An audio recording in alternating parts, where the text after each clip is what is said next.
क्या आपने कभी सोचा है कि जब किसी इंसान की जिंदगी अचानक पैसों, रहस्यों और धोखों से उलझाती है तो वो किस हद तक जा सकता है? यही कहानी है सरू की, एक ऐसी लड़की जिसके हर कदम पर छुपा है एक नया राज और हर मोड़ पर इंतजार कर रहा है एक जबरदस्त धमाका। तो चलिए शुरू करते हैं ये सफर, जहां आपको मिलेगा ड्रामा, सस्पेंस और रिश्तों की सच्चाई का खेल। सरू की जिंदगी हमेशा से आसान नहीं रही थी, लेकिन अब जो हालात उसके सामने थे, उसने खुद भी कभी नहीं सोचा था कि सब कुछ इतनी जल्दी उलझा जाएगा। दरअसल कहानी की शुरुआत तब हुई जब सरू को पता चला कि कामिनी नाम की चालाक और खतरनाक औरत चंद्रकांत और उसके बीच की एक गुप्त रिकॉर्डिंग तक पहुंचने वाली है। ये खबर सुनते ही सरू का दिल जोर जोर से धड़कने लगा। उसे समझ नहीं आ रहा था कि अगर वो रिकॉर्डिंग कामिनी के हाथ लग गई तो उसकी पूरी दुनिया उजड़ जाएगी। घबराई हुई सरू ने तुरंत चंद्रकांत को फोन लगाया और तापती आवाज में कहा कि कामिनी को जल्द ही सबूत मिल सकता है, उसे रोकने का कोई तरीका निकालो। दूसरी तरफ फोन पर चंद्रकांत भी हैरान और परेशान था। उसने गुस्से से कहा कि सरू, किसी भी हाल में उस रिकॉर्डिंग को खत्म करना होगा, वरना सब कुछ बर्बाद हो जाएगा। सरू ने धीमी आवाज में बताया कि वो रिकॉर्डिंग प्रिंसिपल की कार में रखी हुई है।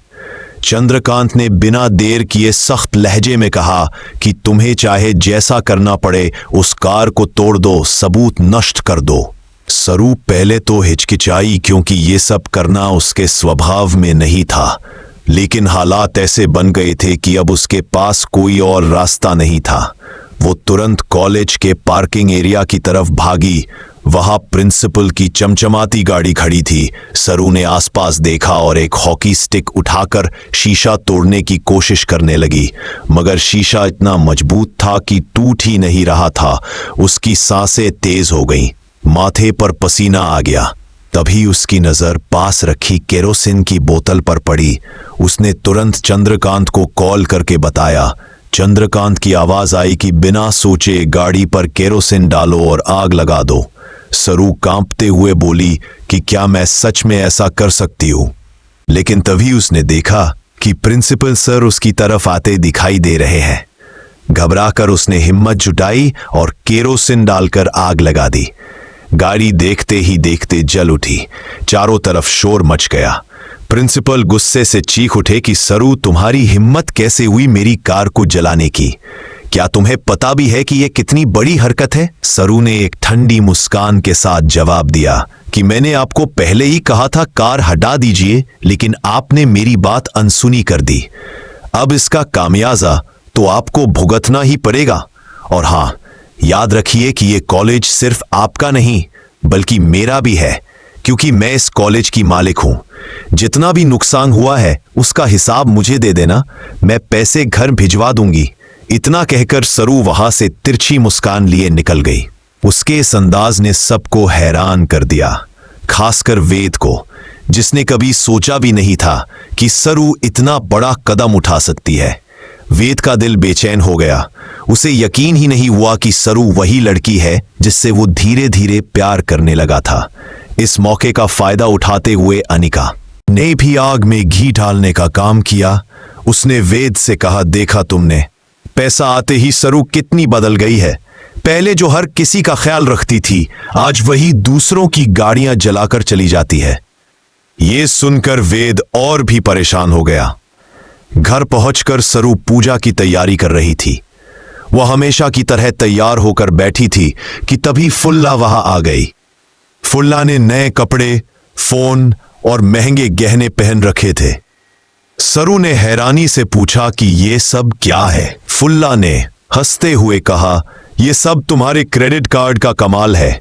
देखो कितना सुंदर पर्स, नया फोन और गहने, सब मैंने खरीद लिए। सरू गुस्से से चीख पड़ी, तुम्हारी हिम्मत कैसे हुई मेरा कार्ड इस्तेमाल करने की? तुरंत ये सब वापस करो और मुझे मेरे सारे पैसे चाहिए। फुल्ला के चेहरे पर शर्म और गुस्सा दोनों झलक रहे थे। वह रोते हुए गहने उतारने लगी और सब सरू को दे दिए, फिर रोते हुए वहां से चली गई। ये नजारा देखकर अनिका और वेद दोनों चुपचाप खड़े रह गए। अनिका ने धीरे से कहा, मुझे तो लगा था ये सिर्फ मेरे साथ बुरा व्यवहार कर रही थी, लेकिन देखो, इसने अपनी दोस्त फुल्ला तक को नहीं छोड़ा। ... कैसी बदल गई है सरू। पैसा आते ही इसका दिल और चेहरा दोनों कठोर हो गए। वेद के दिल में उथल पुथल और बढ़ गई। उसे लगने लगा कि शायद सरू वैसी नहीं है जैसी वह सोचता था, लेकिन असली सच सिर्फ सरू जानती थी। उसके गुस्से और फैसलों के पीछे एक गहरा कारण छिपा था जो किसी को नजर नहीं आ रहा था। दर्शक भी यही सोचने पर मजबूर हो गए कि क्या वेद अब सच में सरू से नफरत करने लगेगा, या फिर एक दिन उसे असली सच पता चलेगा और वो सरू की मजबूरी समझ पाएगा। यही मोड़ कहानी को और रोमांचक बना रहा था और यहीं से असली खेल शुरू हुआ था।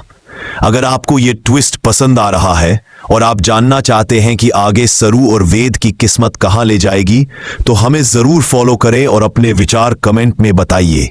आपकी राय हमारे लिए बहुत मायने रखती है।